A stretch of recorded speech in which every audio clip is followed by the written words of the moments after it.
Hello, everyone. Welcome back to Becoming Chiron, the key to unlocking healing and personal alchemy, with me, your hostess, Ursula Duffy. I have a lot to cover today. It is 11:49 a.m. here on the East Coast in Atlantic City, New Jersey on Tuesday, April 18th. We are just days away from our first eclipse of 2023. And there is a lot involved and a lot of energy happening with this eclipse.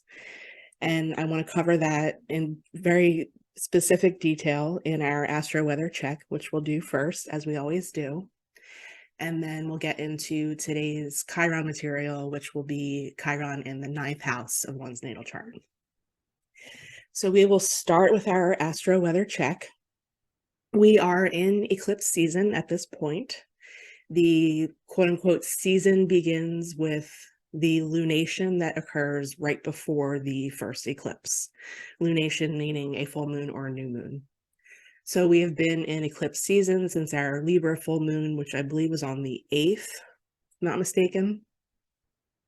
And not last week, but the week before.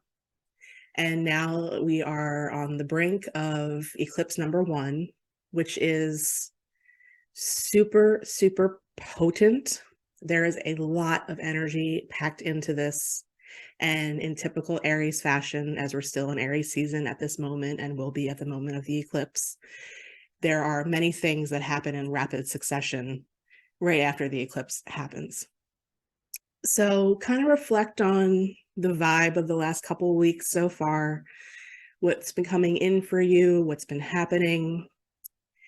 For me personally, this energy has been very wily and kind of gnarly. And as I usually notice, it's been reflected in the weather that we've been having and signs from nature. I've already seen many dragon clouds, as we've talked about during every episode so far that we've had during eclipse season. Dragons are associated with eclipses because in Vedic astrology, the myth about the nodes of the moon is that they're the head and a tail of a dragon. So dive deeply into that if you'd like. There's plenty of information online about the myth and the story and Rahu and Ketu in particular. And that's just exactly what we're in now, because eclipse season comes around whenever the sun gets close to one of the nodes. So this set of eclipses that we have coming up, the first one will be on actually very early in the morning. So it depends on where you are. For us here on the East Coast, it's going to be overnight. So 12:12 a.m. Eastern Daylight Time on the 20th. So very early overnight Thursday morning. Interesting timing, 12:12, just to kind of note that. And a lot of the things that are going to be happening, the shifts that I'm going to talk about. Have you ever seen the movie While You Were Sleeping? If you have, it's kind of like that feeling to me, like all this stuff is going to be happening kind of if you can actually sleep. I've been having kind of issues with that as well, but just it's happening overnight. It's happening during our dreamscape if you're actually able to sleep during this time. And I think it would be very important if you're in this space of the world where they're happening overnight to pay attention to your dreams, particularly in the next couple few nights. So yeah, like I said, the energy's been kind of happening with the weather. It's been all over the place. We had really, really warm weather, very not typical warm weather last week. We were shrouded in fog here on the East Coast in Atlantic City pretty much all weekend, and points on the mainland too. It stretched that far in. And now it's just super windy and just, like I said, very wily, very gnarly energies. And it just feels very chaotic to me. So one of the challenges, I think, at this time in particular, especially with this eclipse, is staying grounded. Very, very important to stay grounded. Protect your energy, stay grounded. With eclipses, if historically they were feared because that the ancients saw the lights in the sky go out. So it's a really good time to just kind of pay attention to what's happening, protect your energy. No fear, just awareness, but make sure that any typical ceremonies or routines or that kind of thing, like spiritual work, is a little less at this time during these eclipse seasons, particularly the time between the two eclipses, the 2 weeks between the two. So what we have incoming Thursday early morning on the 20th is a total solar eclipse in Aries. Solar eclipses are new moons, amplified new moons. This one in particular is very amplified. It's what's called a hybrid eclipse, which I had to learn about. So we have this ring of fire thing happening with this eclipse as well, on top of it being a total solar eclipse, on top of it being a second new moon in the sign of Aries. We had our first one a couple episodes ago. I talked about it right around the equinox, actually the day after, at 0 degrees of Aries. And now this eclipse will be at 29 degrees of Aries, which is the last degree of the sign. The last degree of any sign is what's known as the anaretic degree. And that is just the actual term for it. But the vibe, the energy, is a fullness of all of the energy of the sign that came before. We've had a lot of placements in Aries recently. Jupiter is still in Aries, Chiron still in Aries. Venus and Mercury have moved through. So there's been a lot of activity in this part of the sky recently, particularly in the last month. So with solar eclipses, this will be a north node eclipse, so it's more like revealing of the energy that's carrying us forward. The lights go out, the light of the sun goes out, which is our light, our life force, what brings life to us on this planet. And then once the eclipse is done, it comes back on and something happens. This is kind of the energy that we're in with any eclipse, but this one in particular is interesting, like I said, because it's at the end of the sign of Aries, plus it's a second new moon in the sign of Aries. So if you know where this is happening in your chart, bonus points, that gives you clues as far as the themes involved. If you have any placements in your chart in Aries or the other cardinal signs, Cancer, Libra, or Capricorn, very particular energy that will kind of go with this eclipse for you. But also if you have anything in the fixed signs as well, because we're kind of like right on the edge, and I'll get into the things that happen right after the eclipse, because it's the end of the sign of Aries, so we're like right on the edge of the beginning of Taurus as well. So if you have anything in Taurus, Leo, Scorpio, and Aquarius, also very important to pay attention to what's been coming in, what happens during the eclipse time, and all those things that go along with it. Like I said, if you know where it's happening in your chart, that's extra information that you will have. And or if you know what it will be impacting your chart, if it's a natal planet or any kind of energetic dynamic. The other thing that we have happening with this eclipse, which is very interesting, is because it's so close to the edge and because it's like between the two signs, it will be squared by Pluto. Pluto's also squaring the nodal axis and will be for a very long time. I went into Pluto in very deep detail in my Mighty Squares episode, so I recommend going back to that for more in-depth information about the planet. But just in summary, Pluto's the planet that relates to transformation and purification and life, death, rebirth cycles. And that is a very broad overview of the depth of the Pluto work that we come here to do and how it impacts us as it continuously moves through the sky. And since it shifted signs roughly a month ago, it's been kind of just squatting at 0 degrees of Aquarius. And we have the nodes of the moon right now at the time of the eclipse. North node at 4 degrees of Taurus and south node at 4 degrees of Scorpio. So that's what's known as a T-square. We've talked a lot about squares on this podcast. And to summarize the energy of a square, it's a call to action. It's a threshold moment. So we have that square happening during the eclipse.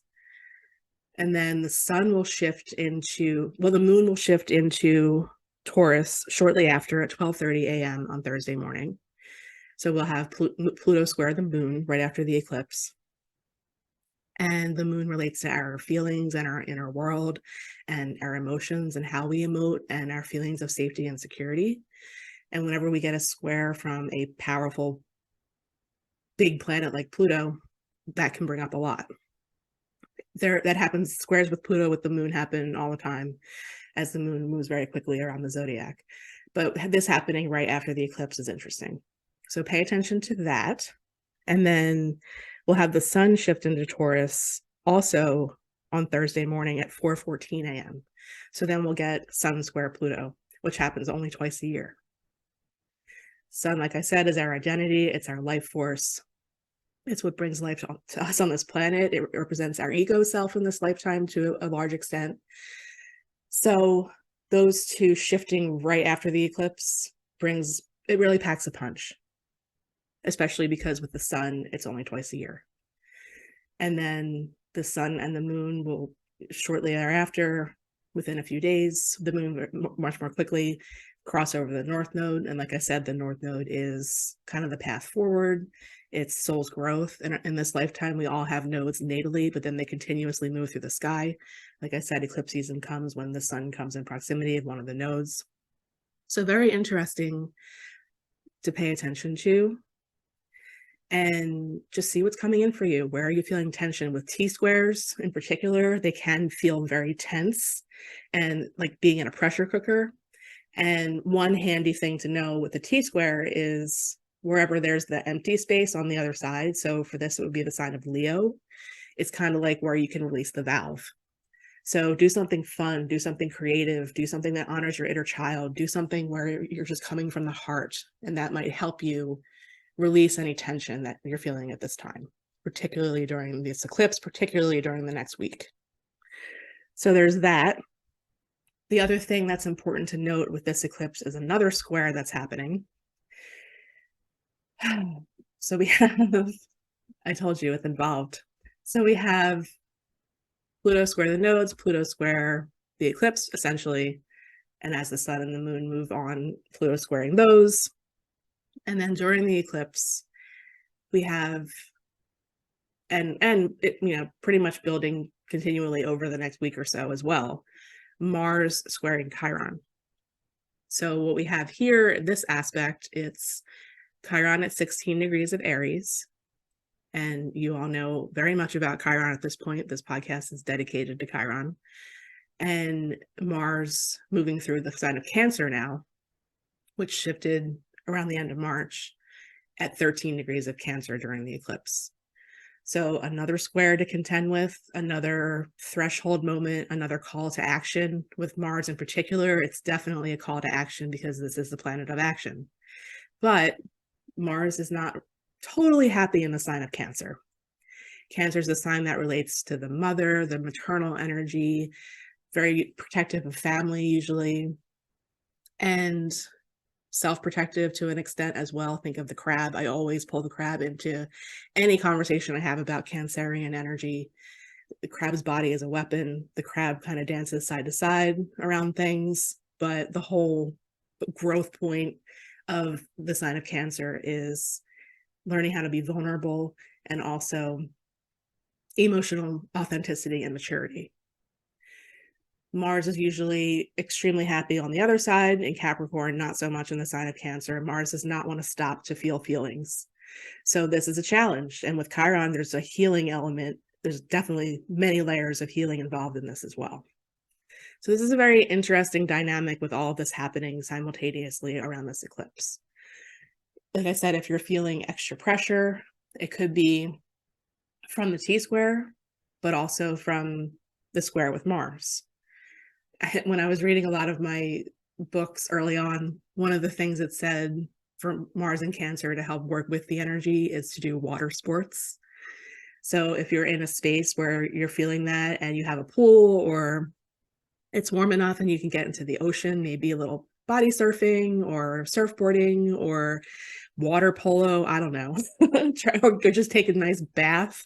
A nice cleansing salt bath could be nice during this time if you're feeling it extra, especially if you have placements, like I said, in the cardinal or the fixed signs. So that's the energy around the eclipse. And then on Friday, the Mercury retrograde begins. So we have that happening right on the tail of everything. So that will be on the East Coast around 4:35 a.m. So about 24 hours after all of this eclipse energy is sort of comes in and brings the gnarly vibes and the wily and the chaotic vibes, and then we have the retrograde starting. So like I said, it's a really good time to just kind of sink in, stay grounded, pay attention to what's coming in with Mercury. We've talked about this as well. I find it to be a very magical time, but it definitely doesn't feel like there's a lot of forward momentum, especially with Mercury retrograde starting right after the eclipse. And the other thing that's really interesting is Mercury is going to be very close to the planet Uranus at this time. The retrograde is from 15 degrees of Taurus back to 5. So with Mercury Uranus, it's very much, the energy can feel like lightning insights, like downloads. So really pay attention to what's coming in, especially to your thoughts, to your dreams, like I said before, since for us on the East Coast, all this really happens overnight.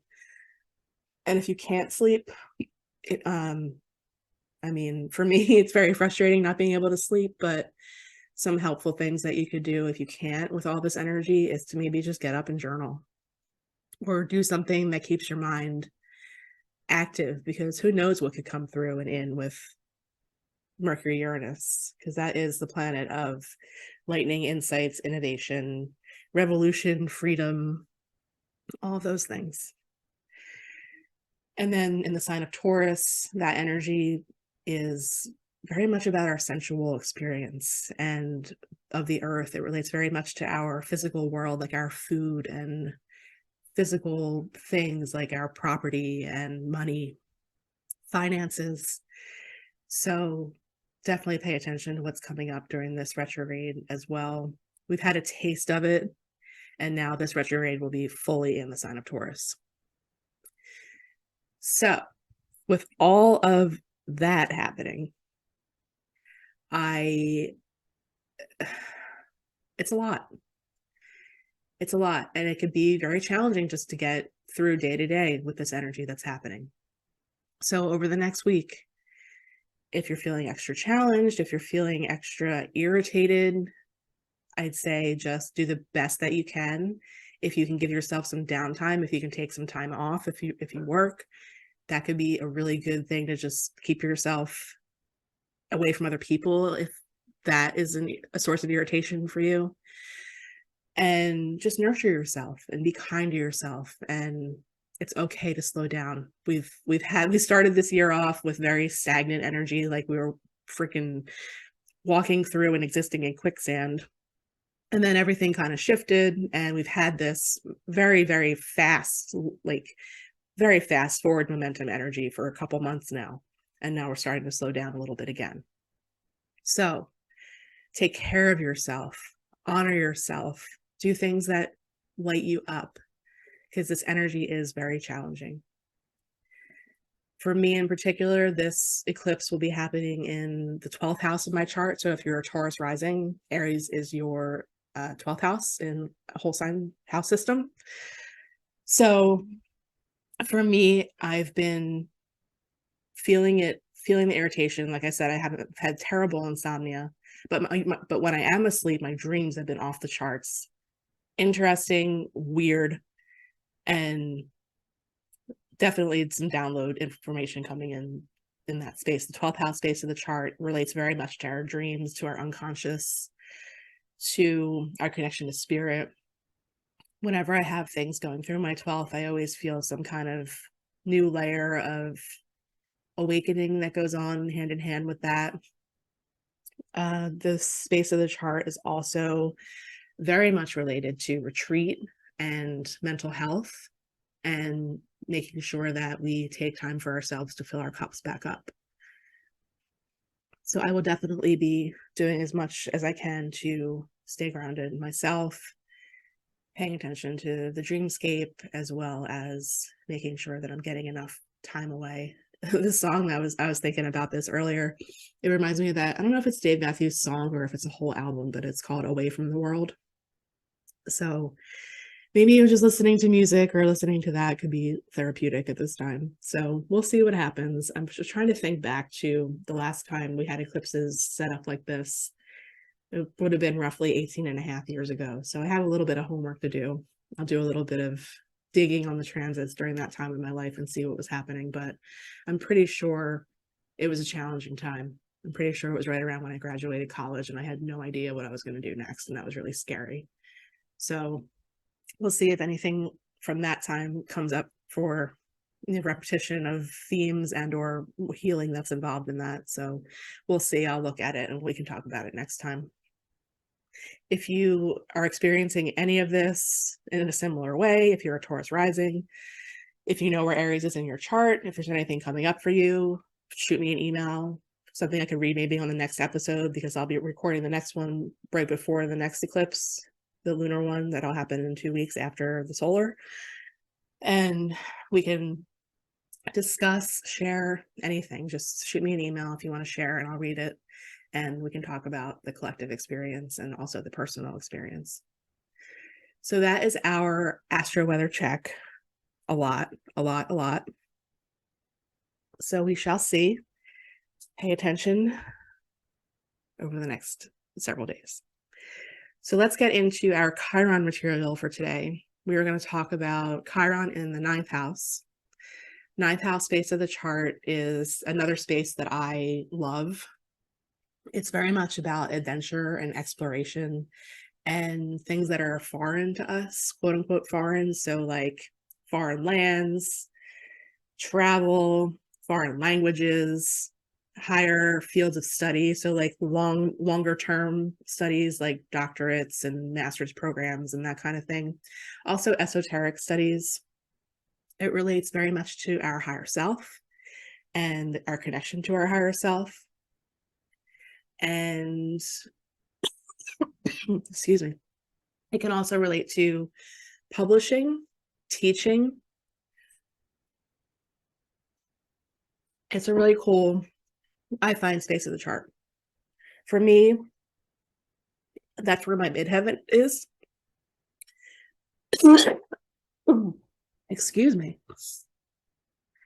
My midheaven is in the 9th house of my chart at 24 degrees of the sign of Capricorn. So as Pluto has moved through Capricorn since 2008, it has given my midheaven a very healthy dose of transformation energy. The whole space in my chart, pretty much. I talked about this in the Mighty Squares episode. My Pluto square was essentially concurrent with Pluto going over my midheaven. Midheaven is the chart point that's abbreviated MC. It's considered your soul's gift to the world.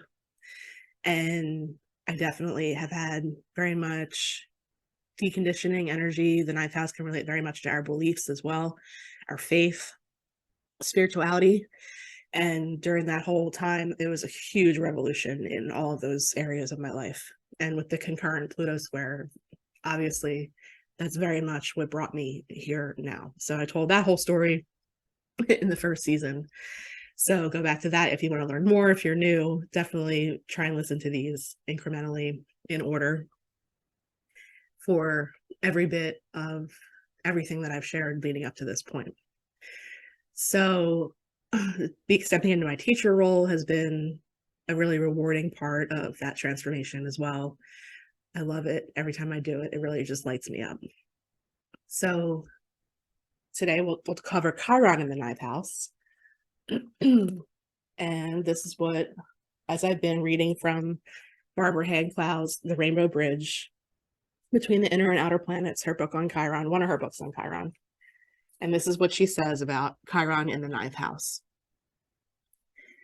Chiron's presence in the 9th house signifies the crisis of connecting with the higher self in this incarnation.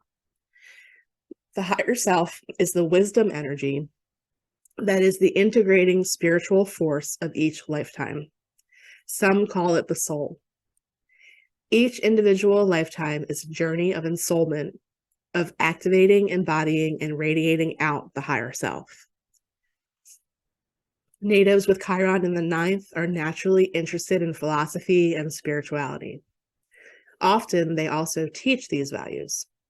They understand the natural law intuitively, and they possess an unusual ability to find ways to express essential universal values. They nervously search for meaning. They tend to feel driven to know ultimate truths and convey them to others. They love to travel and experience the energy of temples and spiritual centers on the planet. Chiron is pragmatism, the how-to principle in the chart. And because Chiron is experiential, careful probing will reveal what is going on with Chironic energy in the ninth. Like the third house natives, ninth house natives appear to be the adept. They naturally embody spirituality, wisdom about the natural law, but their crisis is always over resonation with the higher self. That's really interesting. So I'm going to skip over kind of the very specific chart examples that she goes into. And she says, the ninth house work is the work of bringing the highest octave of consciousness into life. It is the union of body and soul, metaphorically expressed by the horse-man body of Chiron.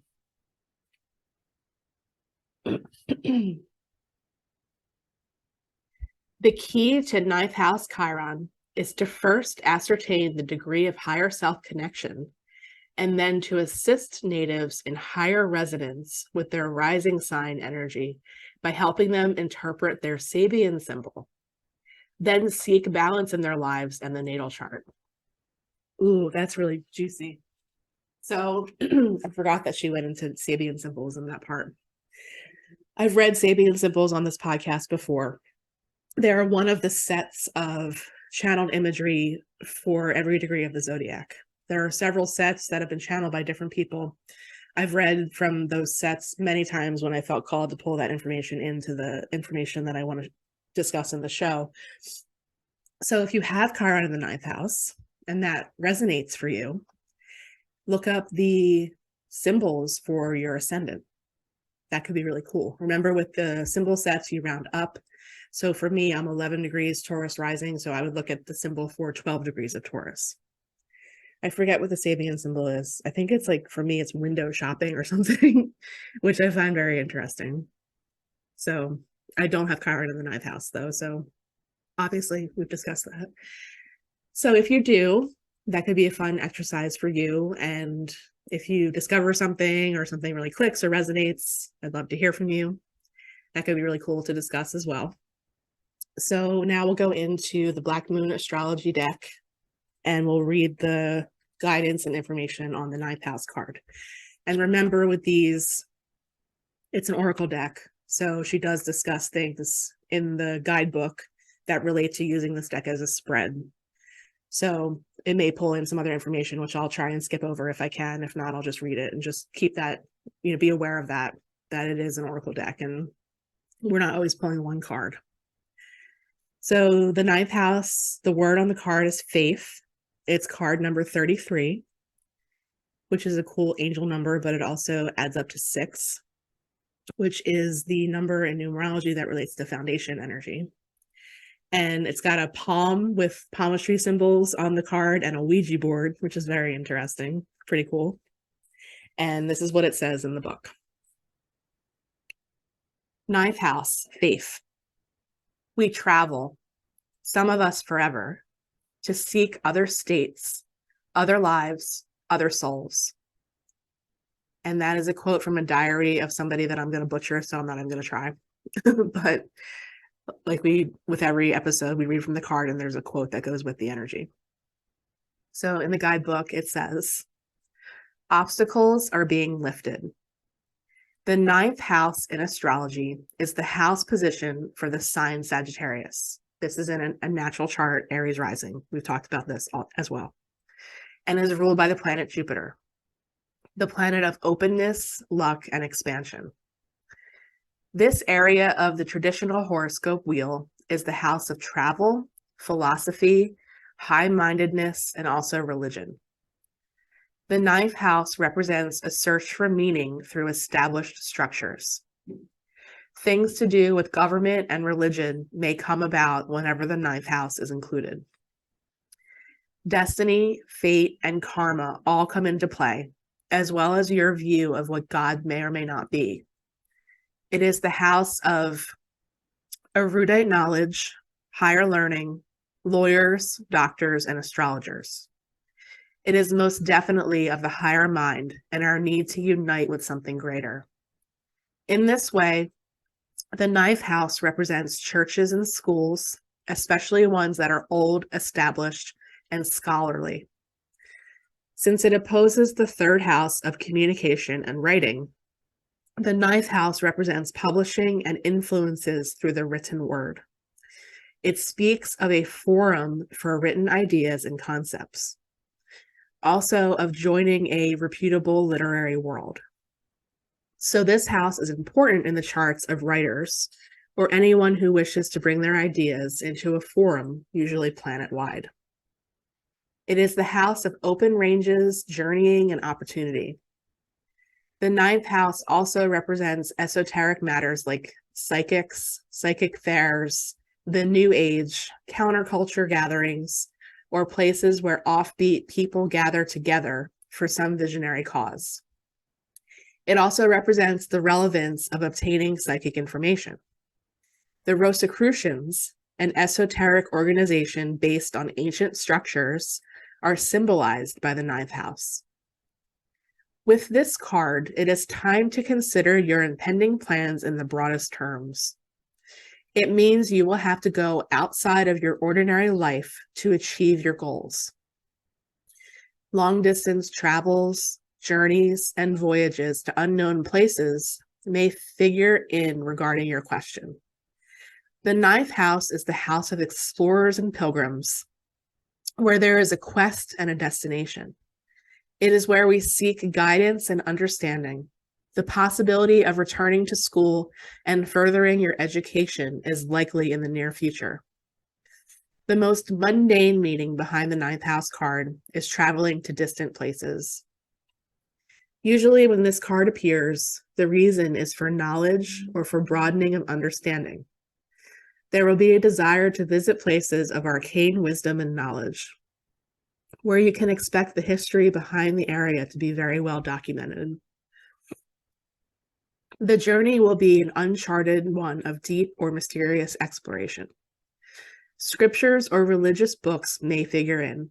There will be longing to connect with something greater than the individual self.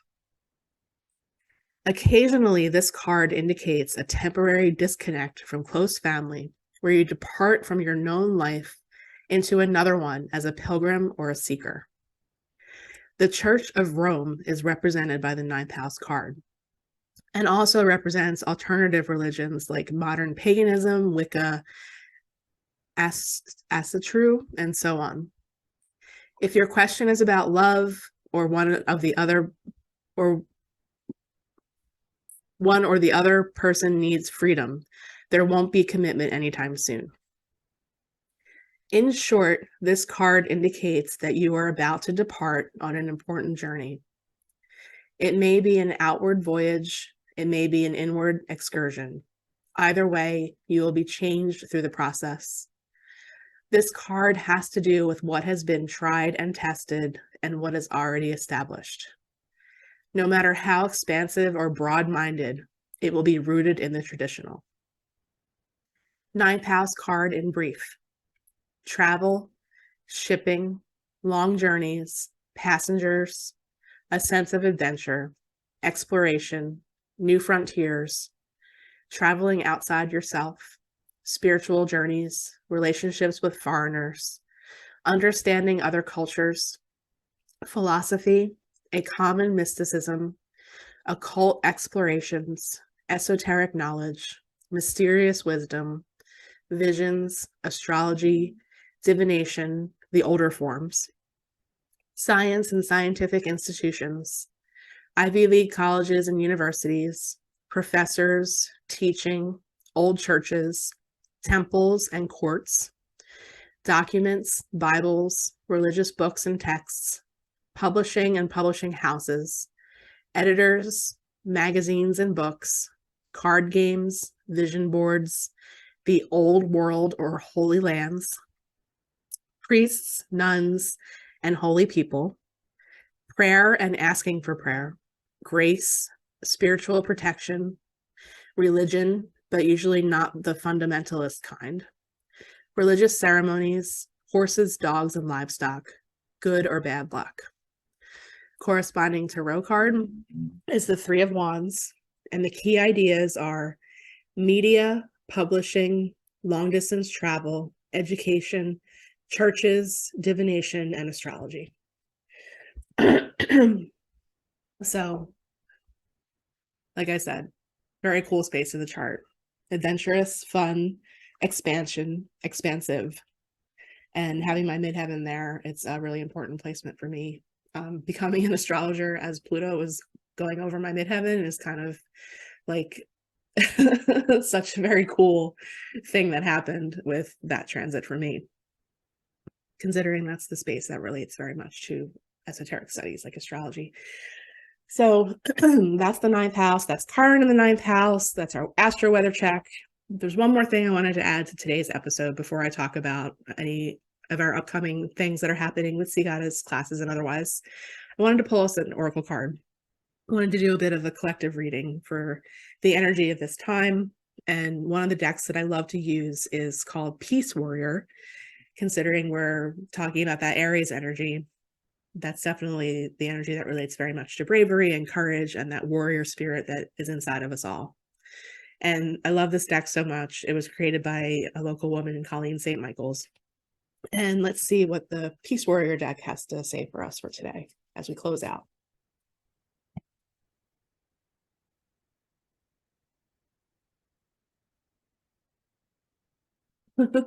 Live your love. I actually got this card myself recently. Perfectly imperfect, you are loved, and it's card number 4. So let's see what it says. 23.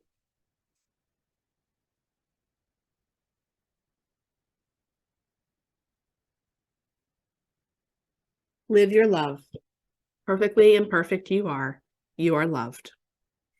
We are beautiful mosaic pieces of art, small individual fragments that, when placed together, make a perfect masterpiece. You are divinely loved and accepted just as you are at this very moment by our angels. Do not allow your negative thoughts or those of others to determine your ability to give or receive love. Love is the only vibration you were born with. Everything thereafter is a learned emotion, thought, or belief that was adopted through an experience. Choose to live the energy of love. And this is an angel oracle, so the angel action, there's an angel action for each card. Your thoughts become your reality. Your reality becomes your perception, and your perception is what you live.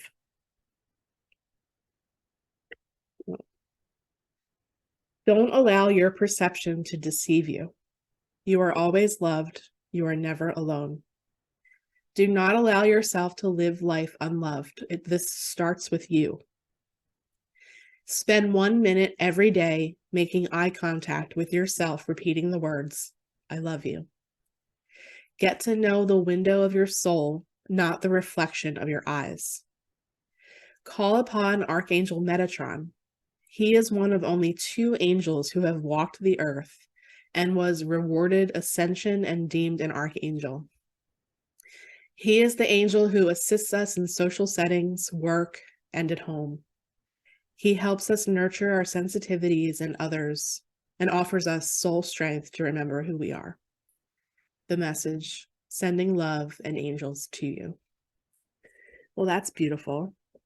And that's a great reminder with everything that we have going on right now.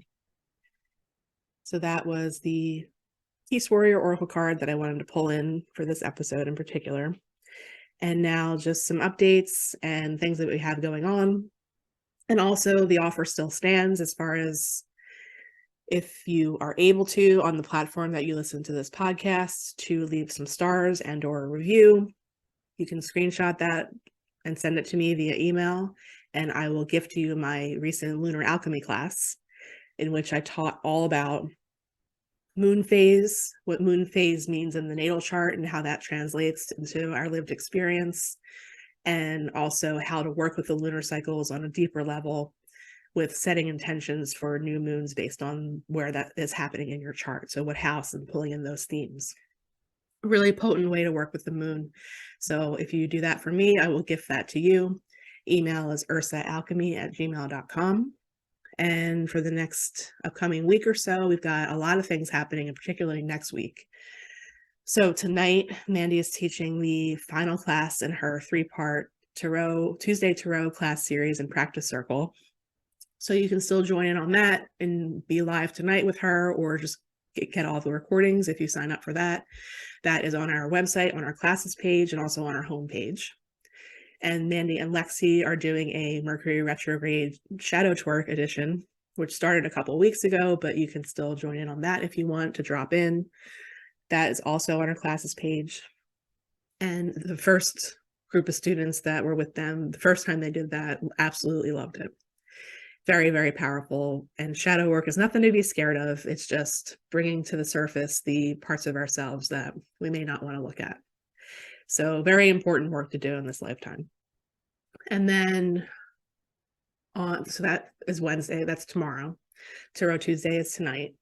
And then we've been doing Thursday night lives with Sea Goddess Healing Arts, which has been a lot of fun. We just live stream at 7:30 every Thursday, and whoever joins us will do readings, for card readings and mediumship readings, and we'll also discuss the current energies and anything that's coming up. There's usually some kind of theme that is threaded through each one, so that's been a lot of fun. That will be on Thursday night at 7:30, live streaming on our YouTube and our Facebook pages. So we have that coming up. Could be fun to join in right before or right after the energy of the eclipse. I'll probably be pulling from my Dragons deck that night, which will be fun. We'll see what kind of messages come through with the dragon energy. And then on Saturday, Mandy and I are doing an in-person day retreat at Zen Landing Wellness Studio in Mays Landing. So that's 10 a.m. to 4 p.m. in there. I believe it'll be in the yoga studio space. And that registration is still open for that. We actually need people to sign up so we can do it. We haven't met our minimum registrations yet. I know it's Earth Day. There's a lot going on, but could be cool. The theme is spring renewal, and we will just, I think our description is an immersion into soul and spirit. So we'll build the entire retreat around themes of renewal with the spring season. We'll definitely be talking about the Mercury retrograde and the eclipses. I'll do mini readings for everybody that comes. So if you do feel called to sign up, definitely come also with a journal and your birth information, and we'll see where all of this is happening in your chart. And it'll just be a beautiful day of soul inquiry and soul space, and we just create a safe container for everyone to feel held and loved, and we're honored to be able to offer this as our first day retreat. So that is also on our homepage. It's actually the first thing that you'll see once you scroll down past the top menu. And there's a registration link for that on there. It's only $111 for the whole day, which is 6 hours. So that is a great deal. And if you feel called to join us, we'd be honored to have you. And then a couple other things before I'll be recording again, and I'll put links to everything in the show notes. Let's see, I'm trying to think of what we have going on. We just started doing the crops farmers markets in Linwood, so that's been really fun. That was really cool. Last Saturday we had our first one. That was the opening day. We had the retreat on Saturday, and then I'm trying to think, there was something Wednesday night. I'm not 100% sure. I'll put it in the show notes if there is, but definitely on Thursday next week, I'm doing another in-person messages from Mercury workshop at Island Therapy in Summers Point. So if you're local and want to join in on that, registration links are also on our webpage, but also on Island Therapy's website under register for events. That'll be messages from Mercury with me on Thursday, the 27th at 7 p.m. It's only $22. So if you're around, space is limited, so definitely register if you want to join in, and we'll do mini Mercury retrograde readings for everybody during that and talk about the current energy of the retrograde that will be already started at that point. And then on Friday next week, we're doing our second in-person indoor drum circle at HG Workshops in Northfield. Registration for that, you actually don't have to register because it's a free community event. So lots of fun. It's just donation only, no experience required, open to all ages. Really cool space that is happening over there. So if you want to join us for that, either just come or you can RSVP on the HG Workshops website. And then the following Saturday, we'll be doing the farmers market again. And I'll probably touch base with you after that. And then we'll talk about what we have going on for May. So thank you for being here with me. Thank you for making it this long. Just a reminder, I offer birth chart readings and much, much more. I would love to work with you if you feel called to work with me. And also just at any point during the whole show that I mentioned, if you want to shoot me an email, let me know what's happening for you with all of this. I'd love to hear from you. And then the class gift is also there in exchange for stars in a review. So I will leave it at that.